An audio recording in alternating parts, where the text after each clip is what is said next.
আসসালামু আলাইকুম। দেশের বর্তমান বন্যা পরিস্থিতিতে সবাই যেভাবে এগিয়ে আসছেন তা দেখে খুবই ভালো লাগছে। খুবই ভালো লাগছে। অনেকে এগিয়ে এসেছেন, অনেকে এখনো এগিয়ে আসছেন। প্রতিনিয়ত মানুষ এগিয়ে আসছে বন্যা কবলিত মানুষকে সহায়তা করার জন্য। কেউ ত্রাণ দিয়ে, কেউ ত্রাণের জন্য অর্থ দিয়ে, কেউ বা উদ্ধার কার্যে সহযোগিতা করার জন্য এগিয়ে আসছেন, যেটা দেখে খুবই ভালো লাগছে। আমি বিভিন্ন সামাজিক সংগঠনের সাথে জড়িত। তার মধ্যে একটি সংগঠন আমি সভাপতি, সেই সংগঠনটা হচ্ছে সেবি টিম। সেবি টিমের আমি সভাপতি, চট্টগ্রাম মহানগর শাখার সভাপতি।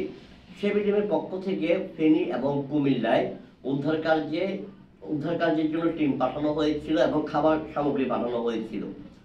আমাদের টিম ফেনী এবং কুমিল্লায় উদ্ধার কার্য যতটুকু পেরেছে করেছে। এর পাশাপাশি খাবারটা হয়েছে কি, খাবার করলে আসলে ঢুকা যাচ্ছিল না বন্যা কবলিত এলাকায়। তো সেই খাবারগুলো আমরা সেনাবাহিনীর কাছে হস্তান্তর করি।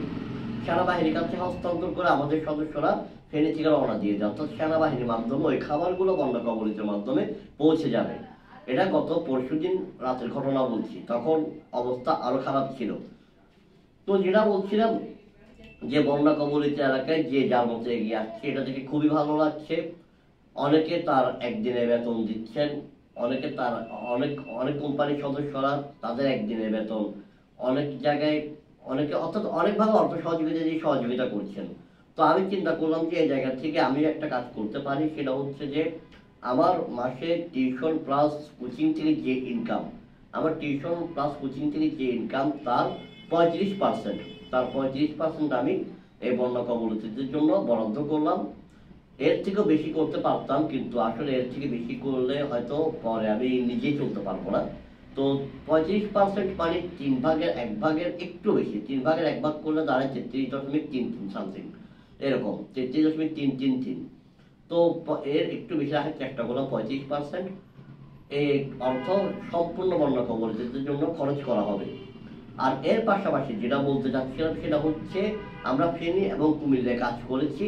আগামীতে আমাদের প্ল্যান আছে ফটিকছড়ি এবং খাগড়াছড়ি নিয়ে। তো ফটিকছড়িতে অলরেডি আমাদের এক বড় ভাই আছেন, তিনি বোট দিয়ে সাহায্য করছেন।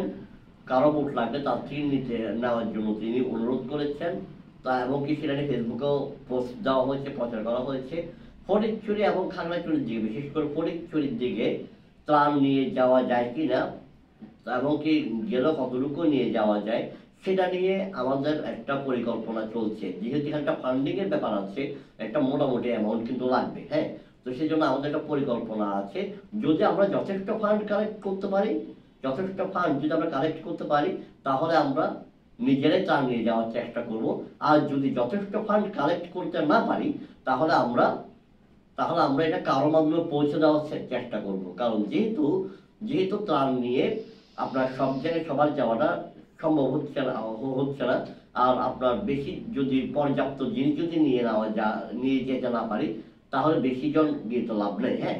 তো সেই জন্য আমার যে সিদ্ধান্ত সেটা হচ্ছে যে আমরা যদি যাই, তাহলে পর্যাপ্ত যদি নিয়ে যেতে পারি তাহলে আমরা যাব, আর না হয় আমরা কারোর মাধ্যমে পৌঁছে দিব। তো ধন্যবাদ, সবাই দোয়া করবেন। আসসালামু আলাইকুম।